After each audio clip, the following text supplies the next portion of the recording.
Olá e sejam bem-vindos a mais um episódio de Kings of History, um podcast onde falamos de todos os reis de Portugal de forma cronológica. No último episódio ficámos a conhecer os planos imediatos do pequeno Dom Sancho II e da sua administração. Vimos como quiseram imediatamente tentar resolver os conflitos que afligiam o reino de Portugal, que já vinham desde o seu pai, especialmente com as suas tias e com o clero. Hoje iremos falar de um momento decisivo para o jovem Dom Sancho II. Num tempo em que o reino enfrentava tensões internas e pressões externas, veremos como Portugal procurou afirmar-se a sul, numa campanha militar ambiciosa que, apesar das intenções, acabaria por levantar mais dúvidas do que certezas. Antes de começarmos, gostaria de lembrar a todos que podem ouvir todos os episódios até agora lançados através do nosso website, kingsofhistory.buzzsprout.com. E que também nos podem seguir nas redes sociais para estarem sempre a par de quando lançamos episódios e muitas outras coisas. E se sentirem generosos e nos quiserem ajudar, passem pelo nosso Patreon. Vamos então continuar a nossa história. Estamos no ano de 1224 e já faz frio em meados do mês de novembro. Dom Sancho II encontra-se em Guimarães e prepara-se para passar aí o Natal. Com ele está, pois claro, o chanceler da Cúria, Gonçalo Mendes, tal como vários ricos homens.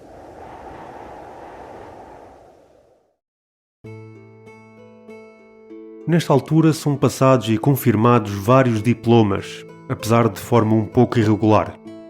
E é também durante este inverno e até o início de 1225 que a Cúria sofre um abalo. Vemos que vários nomes dos presentes membros da Cúria mudam e a hierarquia sofre algumas reestruturações, às quais não vamos entrar em grande detalhe. Porém, podemos afirmar que o único dos cargos que ficou intocável foi o do chanceler, que ainda pertencia a Gonçalo Mendes. Este foi um acontecimento único no decorrer do reinado de Dom Sancho II.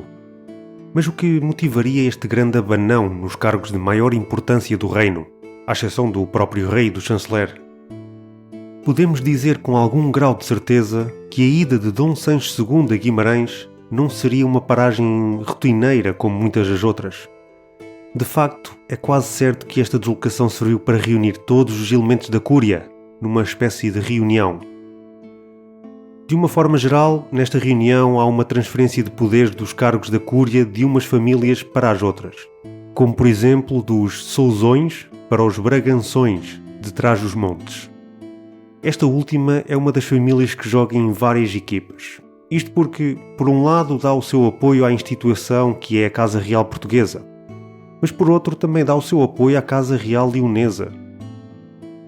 Como já falámos anteriormente, todos os conflitos que pairavam sobre o reino português fizeram com que a sombra do reino de Leão estivesse cada vez mais projetada sobre Portugal, devido à instabilidade política que se vivia na altura. Com a resolução destes conflitos, esta instabilidade amainou e o reino português estava mais protegido das hipotéticas ambições de Leão. No entanto, esta mudança de famílias nos cargos da Cúria Régia para uma família que apoiava a Casa Real de Leão fazia crescer novamente a sombra leonesa sobre o futuro do reino e a sua consequente instabilidade política. Infelizmente, e por muito que nos custe, não conseguimos precisar exatamente os porquês destas decisões. Ainda assim, devemos apontar que a proximidade dos Braganções à Casa Reinante de Leão, mais do que um caso de apostar em vários cavalos ao mesmo tempo, era uma manobra pragmática. Era a proximidade de Bragança e do seu termo com o centro da coroa leonesa e as consequentes interações que daí surgiam. Quanto ao centro da monarquia lusitana, bem, era preciso atravessar uns montes, daí o nome, Trás-os-Montes. Quem olha do litoral, sobretudo de Coimbra e mais tarde de Lisboa, para a região de Bragança, vê dois conjuntos formidáveis de montanhas a escudar esta zona. A oeste, a Serra do Marão, um verdadeiro obstáculo natural. Mais a sul, fazendo um verdadeiro muro, depois do Vale do Douro, temos a Serra de Monte Muro. Portanto, Trás-os-Montes é um nome apropriado para descrever uma terra que, do ponto de vista do governo central, ficava escondida para lá das duas serras imponentes. Já agora, ficam a saber que o mesmo se passa com a província do Alentejo. Basicamente é a terra que, do ponto de vista do centro da governação, fica além do Tejo. Eram assim os antigos, práticos, diretos e muito pragmáticos. No entanto, o que podemos dizer é que esta decisão de Dom Sancho II torna possível uma aproximação de Afonso IX de Leão, algo totalmente diferente daquilo que os seus antecessores fizeram, quando colocavam o reino de Leão em xeque através das alianças com o reino de Castela.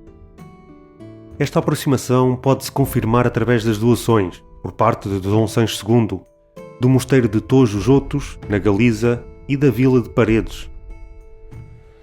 Por outro lado, poderá existir outra razão para esta aproximação entre os reinos de Portugal e de Leão. Mas atenção, o que vamos dizer em seguida é pura conjetura nossa, sustentada na realidade geopolítica que se vivia na altura.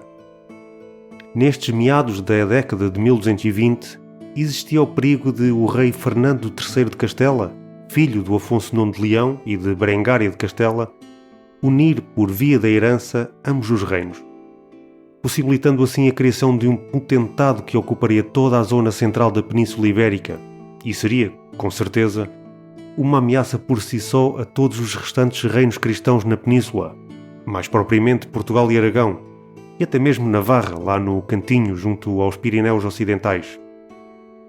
Não é à toa que veremos ao longo dos reinados seguintes uma aproximação portuguesa à coroa de Aragão, com sucessivos casamentos entre as duas casas reais.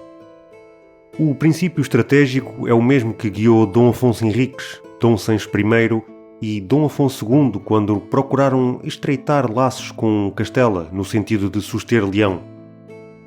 Avançamos até aos inícios do ano de 1225 e por esta altura Dom Sancho II está de parabéns por atingir a maturidade, fazendo os 14 anos.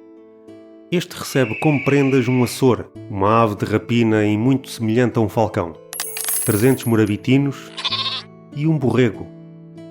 A primeira prenda, o açor, foi como um agradecimento de Pedro e Garcia Fernandes pela doação do mosteiro de Santa Maria de Tarouquela. A segunda prenda, os 300 morabitinos, foi como um agradecimento pela venda do mosteiro de Santo Tirso. E o borrego? Perguntam vocês. Pois, infelizmente não conseguimos averiguar quem terá sido. Esta primeira prenda que Dom Sancho II recebeu faz-nos lembrar bastante o seu pai, que, para além do gosto por bens materiais, tinha também uma inclinação para a caça, mais especificamente para a falcoaria. E, como se costuma dizer, quem sabe aos seus não degenera, Dom Sancho II parecia ter os mesmos gostos. Este tipo de características que também conseguimos ver no seu avô eram alvo de ligeiras reprimendas educacionais pelo Papa Honório III, que, apesar da juventude de Dom Sancho II, procede de modo a tentar corrigir ou alinhar os hábitos do jovem rei para não cair nos mesmos hábitos que o seu pai. As vendas e doações realizadas por Dom Sancho II, por mais modestas que fossem, refletem a crescente necessidade económica da tesouraria real. A crise económica que já se fazia sentir nos últimos anos do reinado do seu pai agravava-se progressivamente. A esta situação juntamos a quase total ausência de atividade militar fronteiriça contra os muçulmanos a sul, na forma de fossados, que tradicionalmente serviam como uma importante fonte de saque e riqueza. A inatividade era tal que nem as crónicas cristãs nem as muçulmanas fazem qualquer menção às expedições nesses anos. Estas vendas e doações de pouco ou nada servem para reabastecer os cofres reais, apenas para pagar alguns salários dos cavaleiros de Santarém, que, por esta altura, ainda eram o grupo armado que mais movimentação e ação viam nas pequenas rixas que iam fazendo contra os mouros. Já que falamos na fronteira a sul com os muçulmanos, vamos ver como é que está o panorama na Península Ibérica. Como temos vindo a perceber, Portugal estava ausente das atividades fronteiriças, já há algum tempo. Dom Afonso II passava a maior parte do seu tempo a tentar batalhar as discórdias entre ele e as suas irmãs, e também entre ele e a Igreja, como já vimos em episódios anteriores. O seu filho e nosso protagonista, Dom Sancho II, era ainda muito jovem e com pouco tempo de casa para conseguir organizar tal empreendedorismo. Para mais que herdou os problemas do seu pai, o que fez com que tenha ocupado a fase inicial do seu reino com a resolução destes problemas. Então e os restantes reinos peninsulares? Afonso IX de Leão continuava empenhado na luta contra os muçulmanos, tendo conquistado Valência de Alcântara em 1221. Fernando III de Castela, mesmo ainda um jovem de 24 anos, gozava de uma trégua de 10 anos com os almohadas, depois da vitória importante na Batalha de Navas de Tolosa, que, como referimos, foi o canto do cisne para o poderio almohada na península. Ainda não se notavam grandes efeitos desta batalha, mas indícios da fragmentação deste império eram evidentes. Em Aragão temos Jaime I, que, tal como Dom Sancho II de Portugal, era muito jovem. E por fim, Navarra era o reino com menos motivação para estas aventuras, dado que não só não tinha qualquer tipo de fronteira com o Al-Ándalus, como tinha sentado no seu trono Afonso VII, já numa idade bastante avançada, próxima dos 80 anos. E para além disso, este tinha estado anteriormente em Marrocos ao serviço do califa Al-Mansur. O que podemos concluir com tudo isto? É simples. Ninguém na Península Ibérica, à época, estava à altura de Afonso IX de Leão, nem em prestígio como governante, nem nas condições que tinha. Se achavam que não existiam crianças suficientes neste panorama peninsular, tenho boas notícias. Por mera coincidência, após a morte do califa Al-Nasir, na Batalha de Navas de Tolosa, este cargo foi herdado por um jovem, por sinal bastante incapaz, de seu nome Yusuf II. Então, e o que tinha o Papa a dizer sobre esta clara estagnação na Reconquista? O Papa Honório III estava bastante ocupado com os desenvolvimentos ocorrentes na Terra Santa e também com Frederico II, imperador do Sacro Império Romano-Germânico. Mas mesmo assim passou muito tempo destes últimos 2 anos a corresponder com os senhores eclesiásticos da Península Ibérica, tentando dar incentivos para promover os avanços sobre o Al-Ándalus. Estes pedidos de Papa Honório III chegaram em bom som aos ouvidos dos senhores de Leão e Castela, que já tinham começado os preparativos para que, quando as tréguas entre Castela e os muçulmanos expirassem, Afonso IX de Leão não estivesse sozinho na luta contra os mouros. Portugal manteve-se algo afastado destas movimentações e, até o ano de 1226, pouco ou nenhum sinal deu de se preparar para qualquer ofensiva militar a sul das suas fronteiras. No entanto, Dom Sancho II não podia adiar esta decisão por muito mais tempo.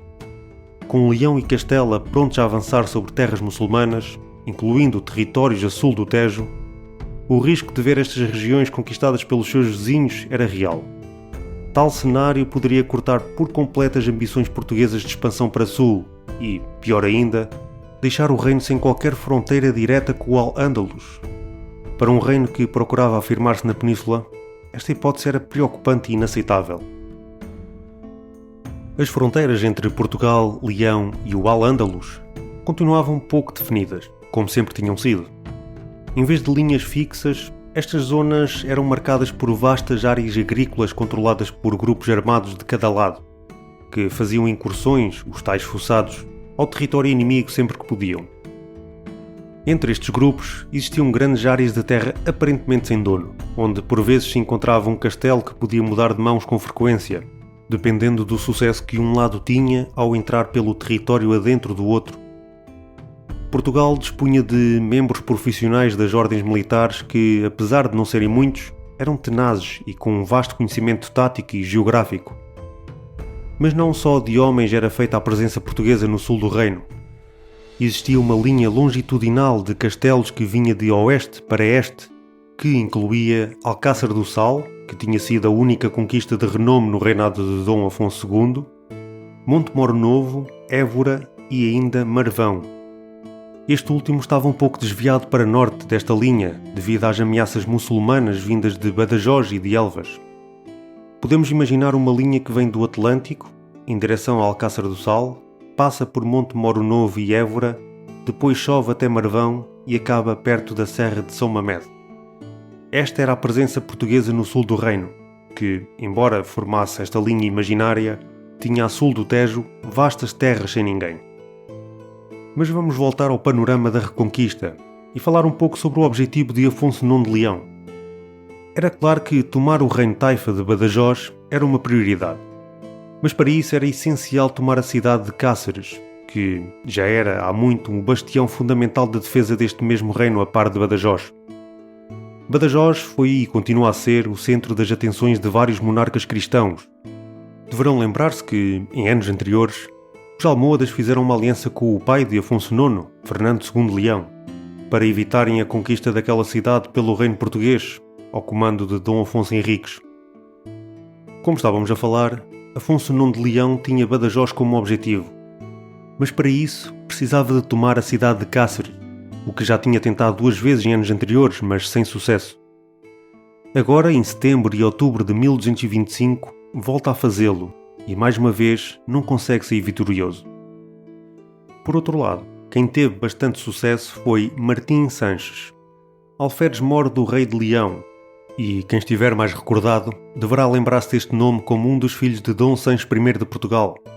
Ou seja, Martim Sanches era mais um tio de Dom Sancho II ao serviço do reino de Leão, a par de Pedro Sanches, o seu outro tio de quem já falámos.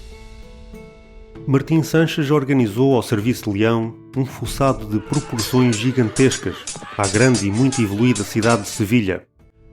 Este fossado resultou num massacre para os sevilhanos e assim regressou a Leão com um vasto espólio e detentor de ainda maior prestígio, algo não muito favorável ao jovem Dom Sancho II de Portugal, que via assim mais uma sombra pairar sobre o seu trono.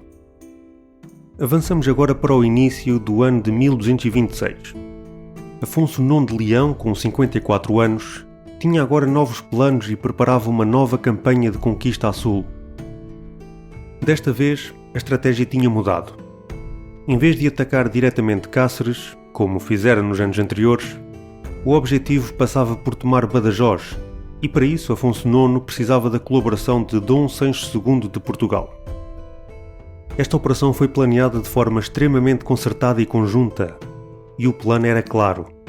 Dom Sancho II de Portugal juntar-se-ia a homens de Leão e ficaria encarregado de conquistar o castelo de Elvas, uma das principais fortalezas na linha de defesa de Badajoz. Em simultâneo, Afonso IX avançaria sobre a cidade de Badajoz para a conquistar. Se ambos tivessem sucesso, o cerco de Cáceres tornar-se-ia muito mais viável, abrindo caminhos para que, numa futura investida, esta cidade caísse finalmente nas mãos dos cristãos. Os modos exatos em que este acordo se deu não podemos dizer com certeza. Mas dado que o reino de Portugal não tinha caído em mãos leonesas na altura de Dom Afonso II, nem mesmo agora nos inícios do reinado de Dom Sancho II, com todas as sombras que se fizeram pairar sobre o reino português, podemos especular que a coroa de Leão tinha virado a sua estratégia e tomado uma abordagem mais diplomática, visto que, agora, a corte de Dom Sancho II estava bastante preenchida de homens ricos com claras ligações a Leão e a Afonso IX. Não existe grande informação sobre a preparação desta expedição, e os detalhes são vestigiais. Contudo, sabemos que uma das ações que Dom Sancho II toma é a de redigir o seu primeiro testamento e de fazer uma doação de 300 morabitinos e de toda a madeira que fosse necessária, venha ela onde vier, para a construção do mosteiro de Santarém. Tal como o seu pai fez, neste testamento figura a sucessão caso algo aconteça. Dom Sancho II, ao preparar o seu testamento, antecipa a possibilidade de que futuros herdeiros, fossem filhos seus ou, na sua ausência, os próprios irmãos, pudessem ainda ser menores de idade no momento de subir ao trono. Por isso, determinou que, nesse cenário, o reino deveria ser governado pelos seus vassalos, até que o legítimo herdeiro atingisse a maioridade. Nesta altura, Dom Sancho II não tinha filhos. O seu irmão Fernando tinha apenas 8 anos, Afonso 10 e a sua irmã Leonor estaria a caminho dos 14. No mesmo testamento deixou também indicado que queria que o seu corpo ficasse a cargo da abadia de Alcobaça, tal como tinha feito o seu pai. Além disso, incluiu uma extensa lista de beneficiários onde figuravam muitos homens dos domínios eclesiásticos do reino, tal como cavaleiros das ordens militares. Um testamento de um rei que se prepara para a guerra, a sua primeira. Uma hipótese de se iniciar na sua viagem de elevação a um pódio de grandes conquistadores como tinham sido os seus antepassados, amilhando todo o prestígio e estabilidade que tanto lhe faziam de falta. Temos toda esta preparação do lado cristão para uma grande investida em território muçulmano, mas não podemos deixar de dizer que os almohadas estavam mais que prevenidos para qualquer tentativa de ataque ao seu território. Embora estes estivessem preparados, estavam num momento de clara fragilidade. O tal jovem califa, Yusuf II, tinha morrido, alegadamente por causa da amarrada de uma vaca. ou também por envenenamento, e com isto veio uma sucessão de deposições e assassinatos dos seguintes a ocupar o trono sarraceno. Juntamos isto ao cenário estagnante político e económico já descrito anteriormente e vemos os primeiros sinais da vacilação deste império. Os bons ventos da mudança pareciam estar a soprar do lado dos cristãos e, em junho do ano de 1226, começa a investida aos territórios muçulmanos. No dia 7, Fernando III de Castela cerca o castelo de Capila, a norte de Córdoba. Ainda nesse mesmo mês, Afonso IX de Leão devasta os territórios circundantes de Badajoz, enquanto Dom Sancho II monta cerco a Elvas. Elvas e Badajoz estavam constantemente sob os olhares cristãos e já vinham a sofrer ataques constantes desde o tempo de Dom Afonso Henriques. Isto fazia com que estes castelos e cidades estivessem preparados e tivessem sistemas de fortificações eficazes, como por exemplo alcáçobas de grandes dimensões que dificultavam imenso a entrada de quem quer que estivesse no exterior. A curta distância entre Elvas e Badajoz, aliada à topografia da região, favorecia claramente os cristãos. Elvas, situado no topo de um monte, permitia observar Badajoz, localizada a leste, junto às margens do Guadiana. Ó Elvas, Badajoz à vista, já dizia Paco Bandeira. Esta configuração facilitava a comunicação constante entre os dois exércitos cristãos, cada um instalado numa das cidades, tornando a cooperação militar entre ambas as frentes muito mais eficaz. Mas como muitos de vocês deverão saber, o verão nesta região é tradicionalmente muito quente.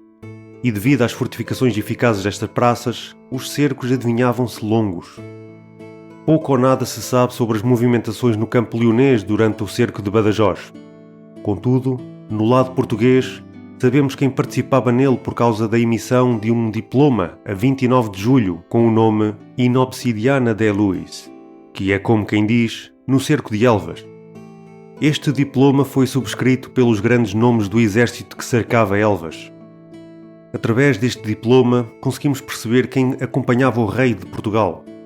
Vemos o nome de Martim Sanches, tio de Dom Sancho II e Alferes Mor de Afonso IX de Leão, o tal que no ano anterior tinha sido extremamente bem sucedido num fossado a Sevilha. Vemos também o nome do chanceler português, antigo, Gonçalo Mendes, como também o novo, Mestre Vicente. A juntar estes nomes temos o arcebispo de Braga, Estevão Soares, e ainda vários oficiais do rei e nomes sonantes das já conhecidas casas nobres portuguesas. Mesmo durante o cerco, que já se previa desgastante e demorado, o sistema central da burocracia e administração portuguesa continuava a funcionar a todo vapor, dado que várias missivas, diplomas e cartas foram geradas no acampamento do rei, mesmo sob as condições de guerra que vigoravam. Pouco se sabe da especificidade dos eventos que decorreram durante o cerco de Elvas. Contudo, um dos eventos mais precisos que temos é o exército de Afonso Mendes atacar a muralha exterior das fortificações, cuja alcáçoba não teria fosso, ou a ter, seria muito diminuto, distinguindo-se pela sua tenacidade e bravura ao enfrentar o exército mouro.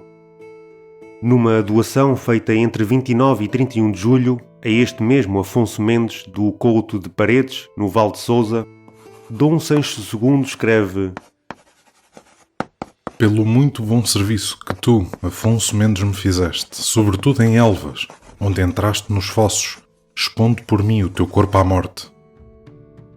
Este momento não quer dizer necessariamente que Afonso Mendes terá literalmente enfrentado a morte para retirar Dom Sancho II de uma situação de extremo perigo. Quando este diz por mim, será provavelmente no sentido de por meu serviço. Por muito valente e heroico que o assalto de Afonso Mendes tenha sido, este não deu frutos. Tal como todas as outras tentativas de tomar Elvas durante o cerco. A tentativa de submeter Elvas falhou, tendo o exército português aceitado o fracasso e batido em retirada. A uns meros 15 km a este, o ataque a Badajoz, liderado por Afonso IX de Leão, também cairia por terra. Embora a Crónica Universal de Santo Isidoro de Sevilha suavize os fracassos dos cercos de Elvas e de Badajoz, preferindo destacar a devastação provocada nas redondezas das cidades como prova da ousadia cristã, A crónica latina de João de Osma não poupa nas palavras. Relata que, após longos cercos e perante expectativas falhadas, cada um dos reis regressou à sua terra, tendo os sarracenos ganham glória na defesa das cidades que mantêm, apesar das inúmeras defesas e mortes provocadas pelo cerco. Abandonado pelos seus, gemendo pesaroso, o rei de Portugal afastou-se, enquanto o de Leão, não podendo tolerar o calor da estiagem, se dirigiu à Galiza, disposto a visitar Santiago de Compostela. Apesar dos recursos estilísticos usados por João de Osma, a verdade não terá andado muito longe da sua descrição. Afonso IX de Leão regressou ao norte com alguma calma, fazendo inclusive uma doação em Ribacoa à Ordem de Alcântara, acompanhado pelo seu mordomo Pedro Sanches e pelo alferes-mor Martim Sanches, ambos filhos de Dom Sanches I e tios de Dom Sanches II, e ambos presentes no cerco de Badajoz. Martim, ao que tudo indica, dividiu o seu tempo entre os dois cercos, movendo-se entre Elvas e Badajoz.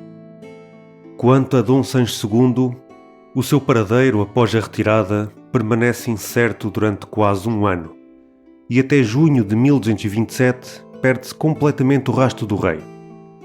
Mas mais preocupante do que a ausência de registros é a dura expressão usada por João de Osma, quando diz: abandonado pelos seus, gemendo pesaroso, o rei de Portugal afastou-se.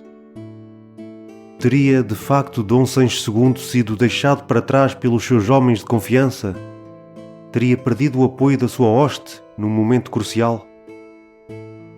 Fica esta questão no ar. Será que Dom Sanches II foi mesmo abandonado pelos seus? Com esta incerteza, chegamos ao fim do nosso episódio. Estamos num momento da história marcada por derrotas no campo de batalha, por falta de respostas e pela pressão crescente sobre um jovem rei que tentava afirmar-se numa península cada vez mais disputada. Não percam o próximo episódio. Até lá, um bem-aja a todos.